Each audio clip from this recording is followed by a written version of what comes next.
Hello everyone, welcome back to Ancient Earth episode 3. Now before we get started, I have a small disclaimer to make. There is a dinosaur that I do not have, which is the Giganotosaurus. So what I plan to do is to use a different dinosaur in replacement. This is not the plan saying that Giganotosaurus is not a Giganotosaurus. I know that it is not a Giganotosaurus. Also, you may have seen that there is a Triceratops that does not look like a Triceratops. I know that it is not a Triceratops, but yet a very close cousin. So please notice that I do know this stuff, and you don't need to remind me of it in the comment section. Thank you. Let's get started. So officially, as you can see here, the land is now dry, which means there are a couple of very long hours it has been since our little Pachycephalosaurus has woken up. It is not so great nest that he dug last episode, but yes, it is the end of the wet season.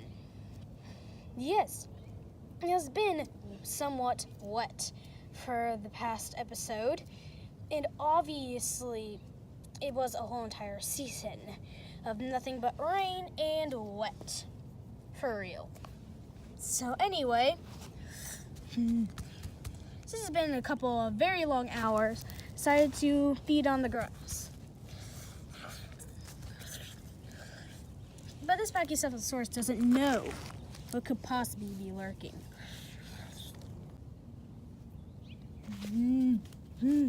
Finally, Evergreen has woken up from his second nap of the day because of the Pachycephalosaurus. Evergreen decides to scurry away before he has to deal with another couple of hours. He decided to head towards the forest. As for that is where most Stegosauruses have their babies and have most of the herds. But the forest still seems pretty empty. He'll probably just wait till spring to arrive, which won't be until quite some time.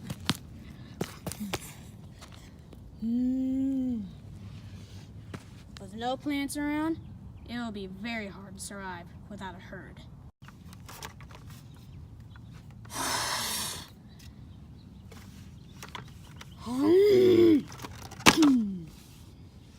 This, as we see here, is our good friend, the Giganotosaurus. Yes, this is a T-Rex, but as the disclaimer said in the video, I will be using him as our official Giganotosaurus because of his humongous size. Anyway, this will end up a problem.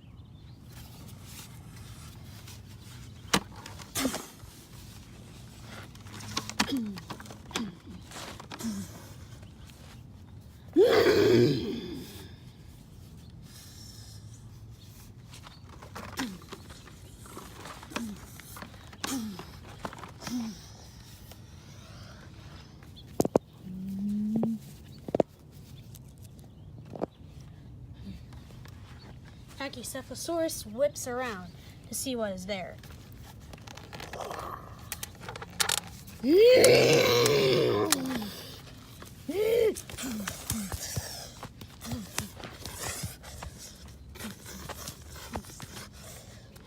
Pachycephalosaurus decides to run away. But that might be one of the most horrible ideas with a creature that big.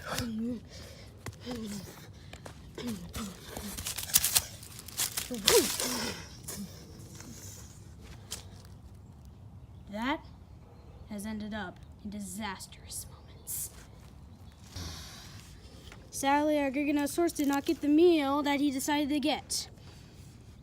With the wet season officially over, it'll be a little bit easier for animals like carnivores like Carnos, and of course our Giga, and maybe some T-Rexes we might find sooner or later, after the first two dead ones, to come up once again.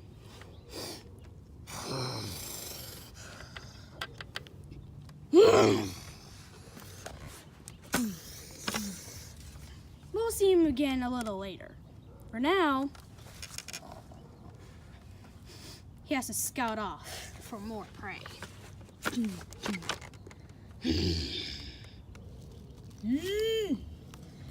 Look what we have here.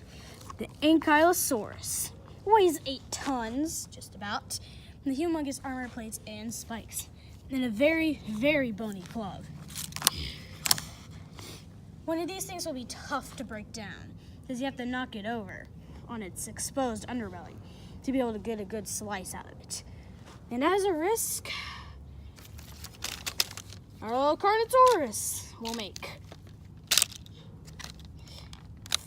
This Carnotaurus needs a name since he will be maybe a main dinosaur, since he hasn't seemed to appear to have died yet. We'll name him Snapper, because of the way he jerks his head around a lot.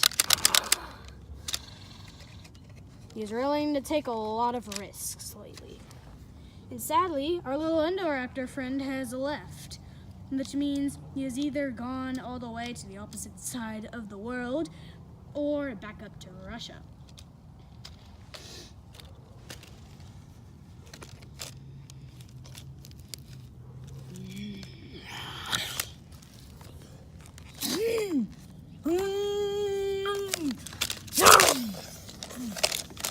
That first launch didn't really work out.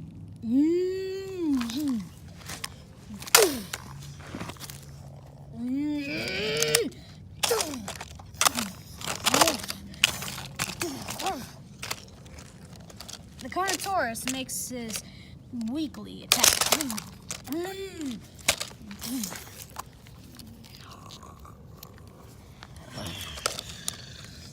The Carnotaurus seems to have lost his hunting moves, apparently.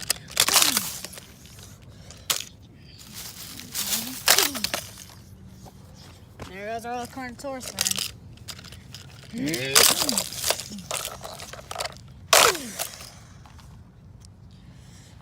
That didn't end out so well.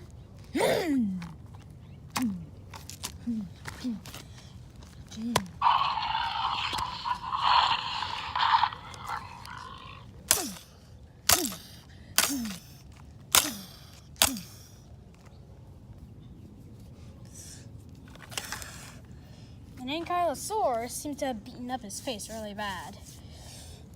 This Carnotaurus may wake up. I think he decides to don't give any more trouble. He goes off to feast on his lasting moss.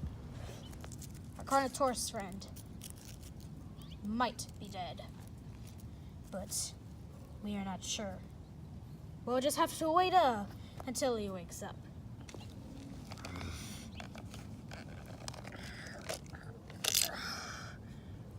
Our Carnotaurus friend, Snapper, has officially woken up.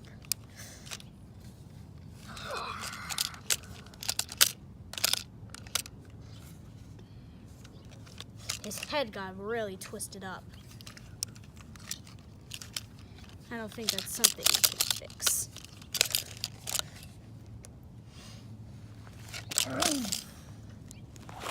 This would be very hard to predict in the future, what this might do. With a scarred up face, it didn't end out so well. Seems to appear we have time struggling, getting around the places.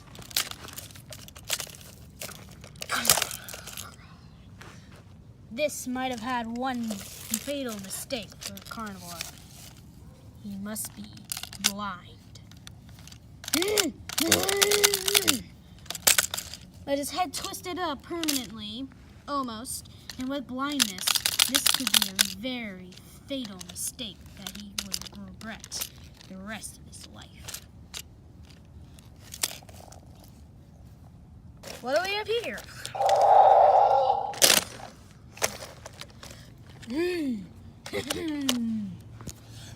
This must be a couple, or a yet. This one seems to be younger. A younger female being taught to fight with his father. But his brother, very oddly shaped horns, lays back and feeds. As seems like his father doesn't believe with the horns he has could make it anywhere.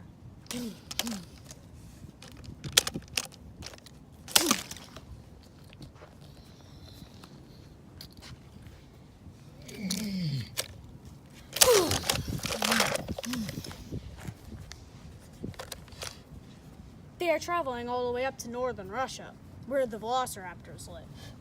This become a fatal mistake to the triceratopses, as they know that raptors live in packs, which means they can easily hunt down any. We'll call the green one Esther. He seems to be the wisest one. His sister is battle hungry.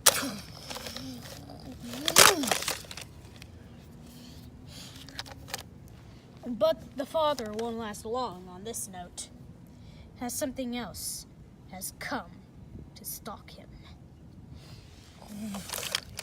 The battle training has finished off, and the brother, Esther, and our little fighter over here have decided to feast on. The father decides to take a different route, giving them some peace for once. But that could be one fatal mistake for Triceratops to leave the rest of his herd. The father decides to move the logs somewhere else.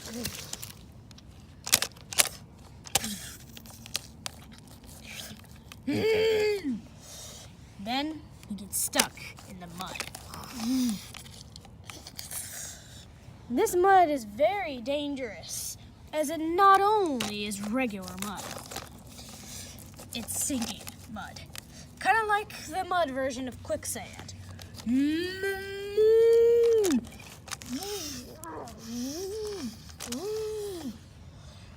But the predators are also feisty around here. As we can see here, there's a baryonyx living around this place. This place is known for its marshy land and all the quick mud surrounding it.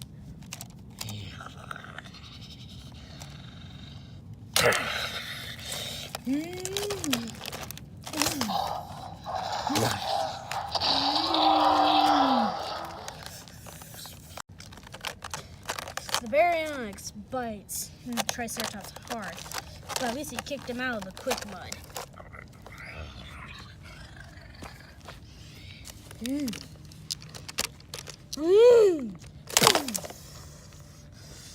That knocked the baryonyx out. Or did it? He sneaks back around and grabs his tail. The baryonyx flings the trike everywhere and continues to bite the fawn. But the young trike won't give up yet. Begins limping because of the hard rock hitting his foot. But Esther is wise.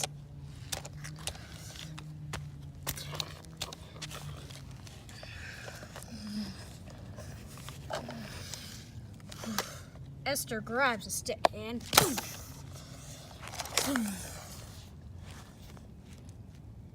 baryonyx gets knocked out. And Esther has the best idea. Rolls the log onto the baryonyx to keep him in that place for quite a while. But it was too late. The father has met his demise. Luckily, the baryonyx didn't feast on his flesh, as he only just bit him.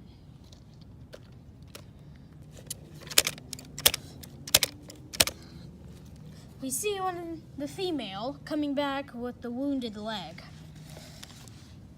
Esther doesn't know what to do about all this. He already had a scar across his neck when he got stabbed with a stick. Just like that one. But it's not yet a stick.